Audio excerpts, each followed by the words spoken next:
नमस्कार दोस्तों, स्वागत है आपका हमारे YouTube चैनल पर जिसका नाम है परीक्षिता एकेडमी। और आज हम बात करने वाले हैं आधुनिक भारत के इतिहास के अंतर्गत अर्थात मॉडर्न हिस्ट्री में भारत के गवर्नर जनरल में लॉर्ड डलहौजी के बारे में।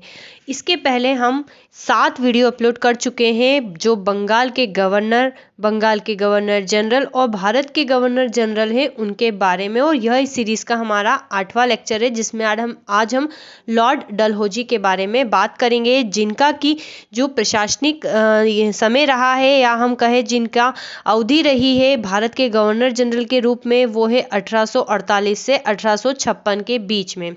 इनके बारे में बात करेंगे, हम जानेंगे कि इन्होंने क्या प्रमुख सुधार करे। काफ़ी इंपॉर्टेंट है और मोस्ट आईएमपी है डलहौजी। तो हम इनके बारे में बात करने से पहले आपसे कहना चाहेंगे कि अगर आप हमारे इस यूट्यूब चैनल पर नए हैं तो आज ही हमारे चैनल को सब्सक्राइब करें।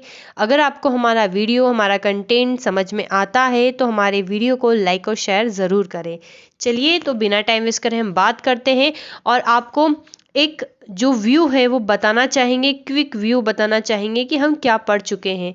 तो हमने जब इस सीरीज़ में बात करी थी तो सबसे पहले हमने बात करी थी बंगाल के गवर्नर के बारे में कि जो प्लासी के युद्ध के बाद जब जो ईस्ट इंडिया कंपनी है उनको कुछ अधिकार मिले तो उन्होंने बंगाल में अपना गवर्नर नियुक्त किया, रॉबर्ट क्लाइव था।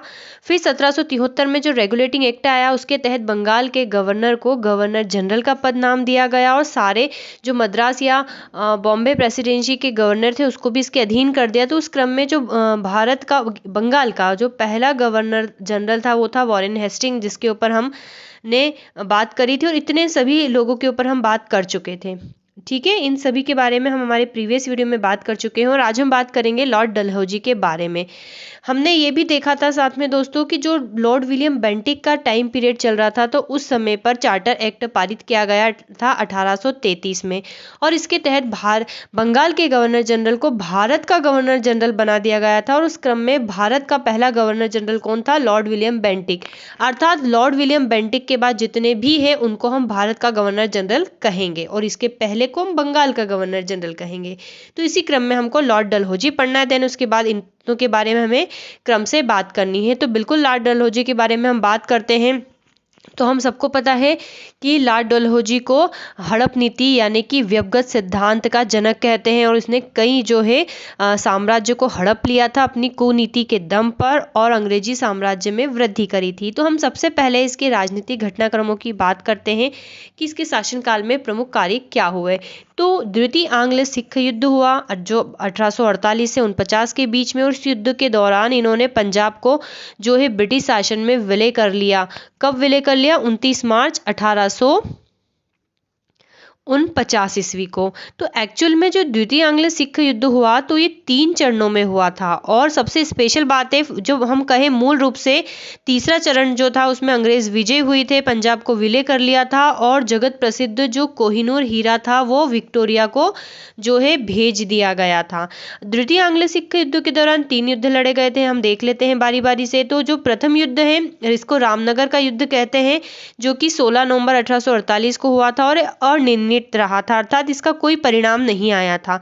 इसी प्रकार दूसरा जो था चिलियावाला का युद्ध था जो 13 जनवरी 1849 को हुआ था और ये भी अनिर्णित था, अर्थात इसका भी कोई परिणाम नहीं आया था। और फिर बाद में जब गुजरात नामक स्थान पर युद्ध हुआ था तीसरा, जो कि निर्णायक साबित हुआ 12 मार्च 1849 को, जिसमें कि जो सिख राज्य है ये पराजित हो गया और फाइनली 12 मार्च के बाद जब 29 मार्च की तिथि आती है तो इसको जो है शामिल कर लिया गया था। किसमें? अंग्रेजी साम्राज्य में। अब हम आपको यहाँ पर बताना चाहेंगे कि जो गुजरात नामक स्थान है इसको गुजरात राज्य से ना समझ लीजिएगा। ये जो है ये चिनाब नदी के किनारे एक स्थान है। ठीक है, गुजरात नामक स्थान पर ये युद्ध हुआ था। द्वितीय आंग्ल बर्मा युद्ध जो है इसके समय में संपन्न हुआ था और 1852 में इसने लोअर बर्मा एवं पीगू को अंग्रेजी राज्य में मिला लिया था। काफ़ी राज्यों को मिलाया था इसने और इसने फिर क्या करा, अब अपने शासन को, प्रशासन को और साम्राज्य को विस्तार कर रहा था, इसके हौसले बढ़ रहे थे। इसने सिक्किम पर 2 अंग्रेज डॉक्टरों के साथ दुर्व्यवहार का आरोप लगाया और उस आरोप के आधार पर इसने क्या करा, उस पर कब्जा कर लिया। कब कर लिया कब्जा? 1850 में। और 1852 में क्या करा, इसने इनाम कमीशन की स्थापना करी। इनाम कमीशन में क्या हुआ करता था कि इसका उद्देश्य क्या था कि जो भूमि कर रहित जागीर है, अर्थात ऐसी जागीर जो भूमि कर को नहीं दे पा रही है, उसको पता लगाना और उसको छीन लेना और अपने साम्राज्य में मिला लेना। तो इसने इनाम कमीशन की स्थापना करी थी। डलहौजी का शासनकाल उसके व्यपगत सिद्धांत के कारण काफ़ी जो है मशहूर है। डॉक्ट्रिन ऑफ लेप्से के कारण काफ़ी याद किया जाता है, क्योंकि इसने अपनी नीति के दम पर कई राज्यों का जो है अपने इसमें विलय कर लिया था। तो हम बात करते हैं सर्वप्रथम इसने तो व्यपगत सिद्धांत के आधार पर इसने क्या सर्वप्रथम अपने इसमें मिलाया था, तो 1848 में सतारा को। अब इसके पहले फिर से एक बार समझते हैं कि व्यपगत सिद्धांत या जो हड़प नीति थी वो क्या थी। यह नीति उन राज्यों पर लागू होती थी जो अंग्रेज़ों की सनदों पर निर्भर थे और अंग्रेजी सहायता प्राप्त करते थे। और इस नीति के अनुसार जो भारतीय रियासत है उनको गोद लेने के अधिकार को इसने क्या करा, समाप्त कर दिया। ठीक है, मतलब आपकी मूल संतान नहीं है तो आप गोद लेके शासन नहीं कर सकते हो। और उस आधार पर अगर कोई भी उसको संभालने वाला नहीं है तो उस राज्य को ये अपने में मिला लेता था। जैसे कि झांसी का आपको सबको पता है कि दत्तक पुत्र जो था उसको स्वीकार नहीं करके उसने मिलाया था।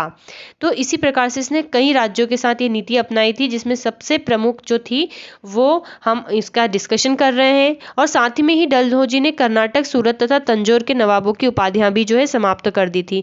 तो सर्वप्रथम इसने किसको मिलाया था, तो इसने मिलाया था 1848 में सतारा को। उस समय इसके शासक थे अप्पा साहब। कौन थे शासक? अप्पा साहब। फिर इसने 1849 में जैतपुर को मिलाया था, जो कि तत्कालीन बुंदेलखंड में पड़ता था। और संबलपुर उड़ीसा को मिलाया इसने। संबलपुर जो है इसका जो उस समय पे जो शासक था वो था नारायण सिंह। ठीक है, नारायण सिंह। फिर 1850 में इसने बघाट को मिला लिया, जो कि हिमाचल प्रदेश में पड़ता है 1850 में। फिर 1852 में इसने उदयपुर को मिलाया, जो कि मध्य प्रदेश में आता था। ये उदयपुर राजस्थान वाला नहीं है। 1853 में इसने झांसी को मिलाया और 1854 में इसने नागपुर को मिलाया। नागपुर के हम अगर बात करें तो उस समय पे जो शासक थे राघोजी तृतीय थे।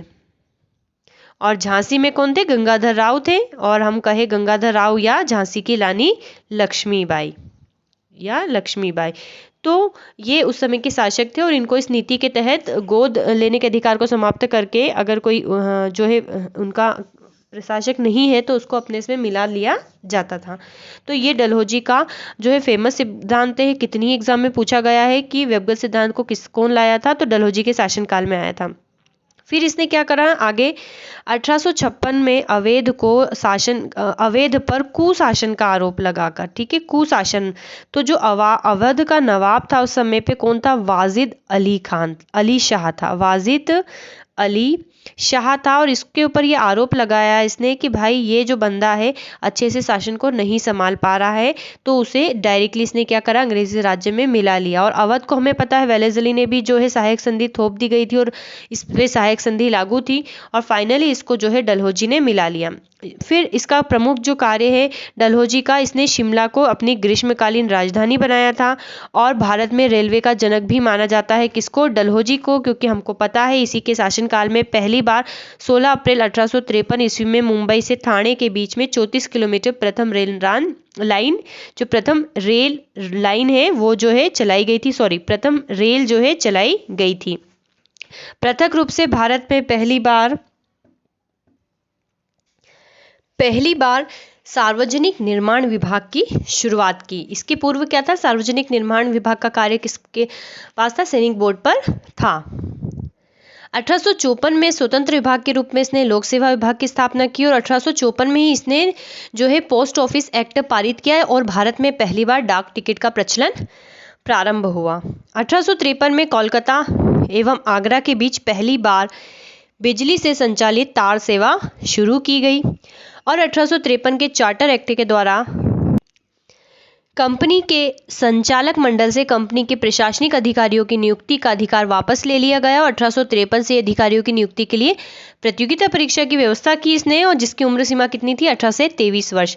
अगर हम प्रतियोगिता परीक्षा की बात करें तो सत्येंद्रनाथ टैगोर पहले भारतीय थे जिन्होंने 1863 ईस्वी में लंदन में हुई सिविल सेवा परीक्षा में सफलता प्राप्त की थी, और 1922 में जो है ये एग्जाम इलाहाबाद, भारत एवं लंदन दोनों स्थानों पर एक साथ आयोजित की गई थी। पहले इसके पहले कहाँ पर, लंदन में ही आयोजित होती थी, लेकिन 1922 में यह फिर भारत में भी आयोजित हुई थी, और जो कि इलाहाबाद में थी।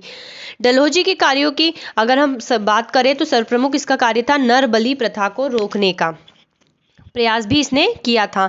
1856 में इसने तोपखाने को जो मुख्यालय है उसको कोलकाता से मेरठ लाया और सेना का मुख्यालय जो है शिमला में स्थापित किया। तो ये आपको कुछ याद रखनी हो। सबसे मोस्ट इम्पॉर्टेंट चीज़ के बारे में बातें हैं जो डलहौजी के द्वारा किया गया था या हम कहें इसके शासनकाल में हुआ था, शिक्षा संबंधी सुधार के बारे में। इसको लास्ट में ले रहे हैं, लेकिन सबसे इम्पॉर्टेंट है। अगर हम कहें डलहौजी के बारे में क्या याद रखें एक शब्द में, तो शिक्षा संबंधी सुधार अर्थात वुड डिस्पेस को आप याद रखिए।